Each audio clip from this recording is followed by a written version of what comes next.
Do you want to know some fun teams for free-to-play players in early game?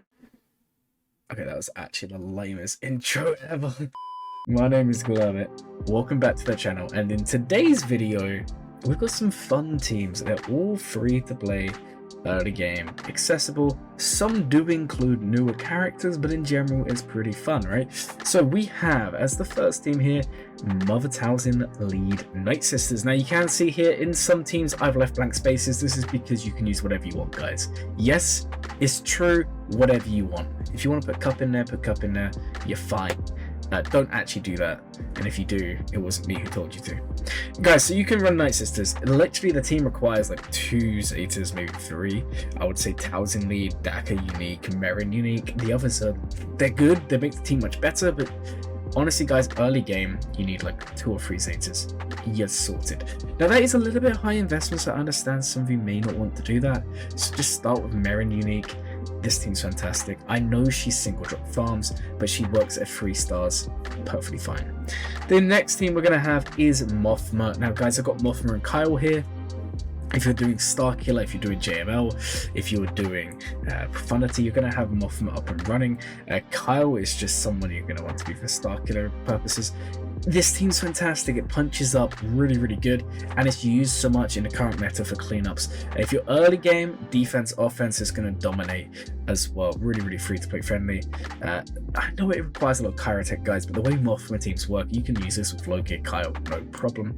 The next team is an old tried and true. If Nooch is watching, he's going to be giggling with joy that I actually do mention farm Geos. Geos are fantastic, guys. Early game, mid game, late game, they do fall off, but they're still good. Poggle Omicron boosts them to levels they never have seen before.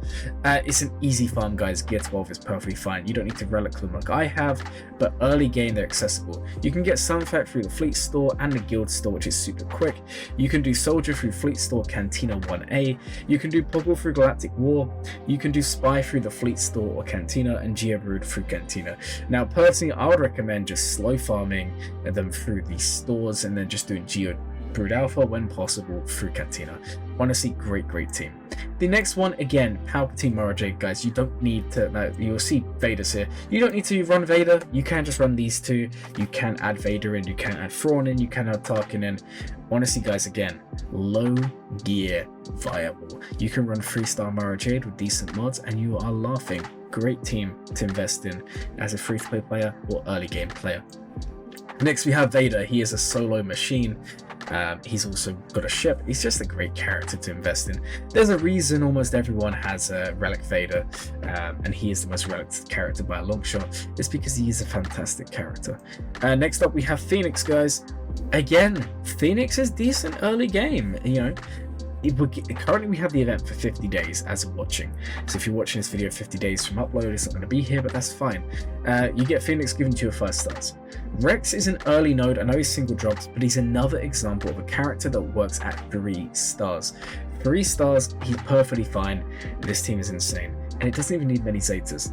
I would say the only Zeta you 100% need is going to be Rex's unique. Other than that, I wouldn't really worry. This team is just really powerful right now, guys. Next up, we have Imperial Troopers, and it's going to be the battle of what is the better free-to-play early game team. Is it going to end up being Phoenix? Only time will tell, especially when Rex gets accelerated next year. But currently, Veer's Troopers is just a go-to. If you're going for Executor, if you're going for C, any of these characters, you're going to be having them geared up. We've got Veer's, Piet, Duck, and the rest is up to you. Great team, pretty accessible early game. Go have fun. This is a team you should use. Gear 8, Gear 9 viable. Next we have Iden. I left it blank because if you want to do multiple teams, you just use Iden with whatever's left over. Again, Iden is so good early game. I had a video a while ago for Galactic War. If you're not level 85, Iden just dominates. She just beats it so easy, so early. Every time's a full clear. Iden's so good early game, guys, and just mid game. Late game, she kind of falls, but she's still very strong. She's just such a good team to invest in. Honestly, the Empire faction is like probably the best early game faction, without a doubt. The next team we have is one of the newer ones, guys. We have the Seer team. If you want to jump on the hype, this is a really good team. So Stick Ray, easy farm. Ahsoka Fulcrum is a little bit difficult to get, but currently for 50 odd days, you're going to be getting her given to you for free, 7 stars. We then have Cow, easy Cantina node. When he becomes accelerated, obviously it's easier, and Seer again. Now the benefit of this team is you can run it with low gear Seer, low gear Cow, and then just honestly chuck anyone in. I just gave this lineup. It's such a good team. And early game, no one's going to clear it. So TW, TB, GAC, whatever, you're going to really be benefiting. Now I know it's a team that has some Zetas. You need 2 on Seer at a minimum. You also going to want 1 on crew.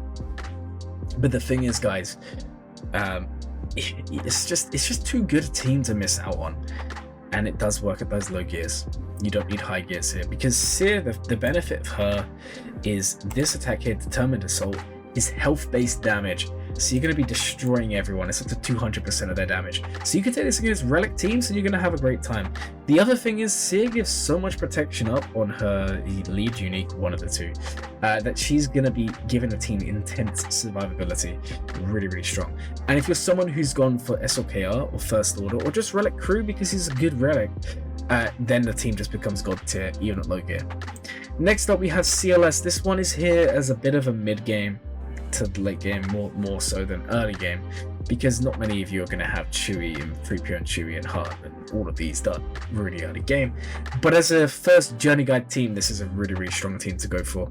It's going to help you in Conquest, it's going to help you in TB, TW, GAC, you name it. This team's insane. Definitely don't skip this one.